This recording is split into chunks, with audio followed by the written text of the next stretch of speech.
లేనోడేమో లేక సచ్చిండట. ఒక్క ఒక్క గుంట జాగలని కనీసం గింత ఒక 10 స్క్వేర్ ఫీట్ల జాగ కావాలంటే కూడా దిక్కులేదు.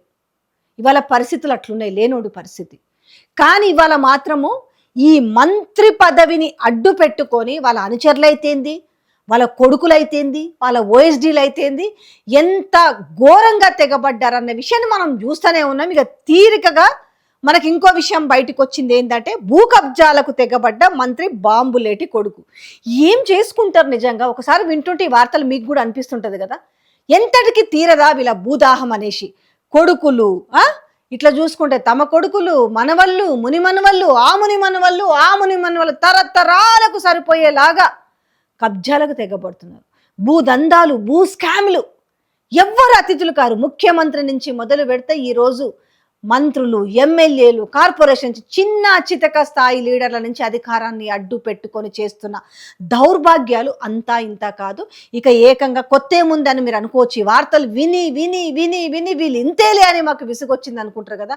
అందుకే మీకు ఓటు అనే ఒక ఆయుధం ఇచ్చిరు కదా, ఆ ఓటు ద్వారా మీరు ఎవరిని నిర్ణయించుకోవాలనే శక్తి మీకు ఉంది కాబట్టి అది దాటితే చూస్తూ ఉండడం తప్ప చేసేది ఏమీ లేదన్నట్టుగా ఈరోజు ఈ సర్పంచ్ ఎలక్షన్లో కూడా ప్రజలు నోరు విప్పాల్సినంత అవసరం ఉంది. ఎంత దౌర్జన్యం జరుగుతుందో కూడా మీ కళ్ళతో చూస్తున్నారు.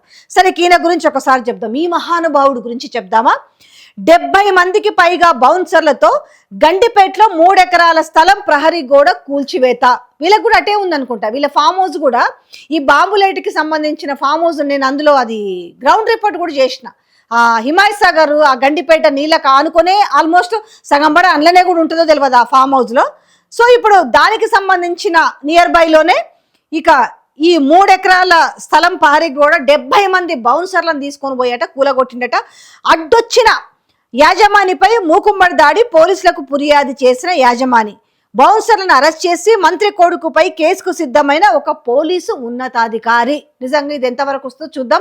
రేపటి వరకు ఇది సర్దుమనిగిపోతుందో లేదో కూడా చూద్దాం. ఎందుకంటే ఈ బడా బాబులు చేసే సంగతులు, ఈ బడా చేసే ఈ గమ్మత్తైన విషయాలు, ఈ దందాలు, ఇవన్నీ మనకేం తెలియని విషయాలు కాదు కదా. ఇక బౌన్సర్లను అరెస్ట్ చేసి మంత్రి కొడుకు పైన కేసు ఎంతవరకు వస్తుందో చూద్దాం. రంగంలోకి దిగిన సదరు మంత్రి ఒక ముఖ్య నేత మా మీదనే కేసులా అంటూ ఆగ్రహమట. ఎవరు? రంగంలోకి దిగిన సదరు మంత్రిట.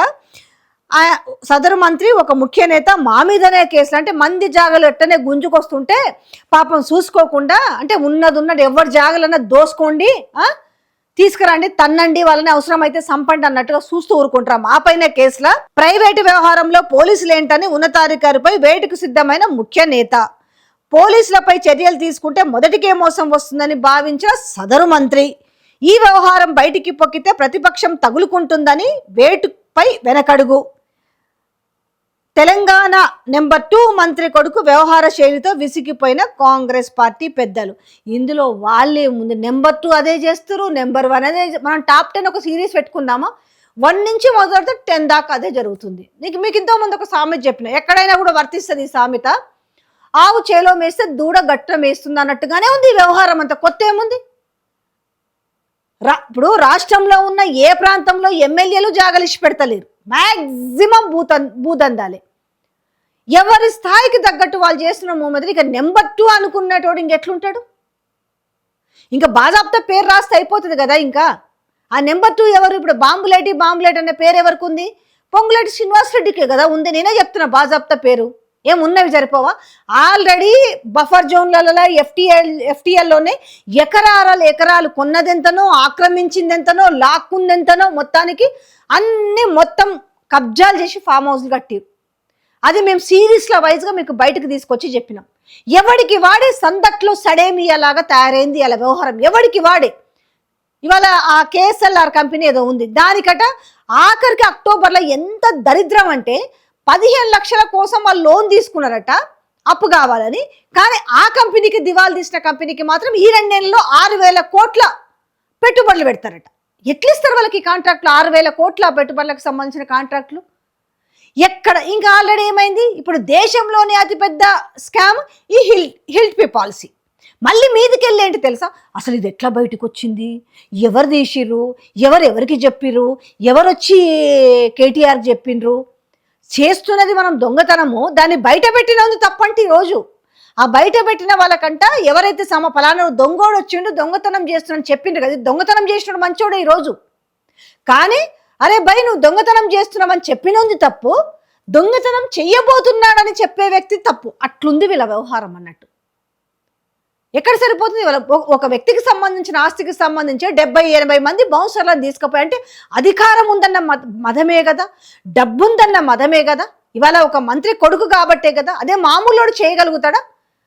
నుంచి గేటు అంచు కూడా తాకనివ్వరు, అంచు కూడా తాకనివ్వరు. మళ్ళీ ఎంత కబుర్లు చెప్తారంటే అసలు మేం చేసిన బాగు, మేం చేసిన మేలు, మేం చేసిన సంక్షేమ పథకాలు, మేం చేసిన అభివృద్ధి 2047 రైజింగ్ చెప్పుకోవడానికి కొంచెం అన్నా ఉండాలి అంటారు. ఇడంగా కనీసం మీ రైజింగ్ పక్కన పెడితే ఎవడెవడు ఏం దోచుకుంటున్నాడో ముందు ఒకసారి కన్నేస్తే అర్థమవుతుంది. కానీ ఇది ఎట్లుంది తెలుసా, ఎవడికి వాడే నిమ్మకు నీరెత్తినట్టుగా ఉంటాడు. ఆడు దోచుకుంటుండు కదా, నేను దోచుకుంటే తప్పేంది, నాకు రావాల్సిన వాటి నాకు రాలే కదా, నా దాంట్లో ఏళ్ళు పెడతారా, నా దాంట్లో దోసుకుంటాడా, వీళ్ళే కొట్టుకుంటున్న పరిస్థితి కనపడుతుంది. 2 రోజులు ఆగితే అర్థమైపోతుంది కదా ఎవరెవరు ఏం చేస్తారు అనేది. ఇంకా నాలాంటి వాళ్ళు వార్తలు చెప్పాల్సిన అవసరమే లేదు. క్యాబినెట్ ఎక్స్పాన్షన్ జరగని ఈ మంత్రులు షెఫిల్స్ అవుతారు కదా, అప్పుడు తెలుస్తుంది ఎవరెవరు ఎవరి దాంట్లో ఏళ్ళు పెట్టినరు, ఎవరెవరు ఎంత దోసుకున్నారు అనే వ్యవహారం. వెరీ సూన్ అన్నిట్లా ఇట్లా బయటకు వస్తాయి.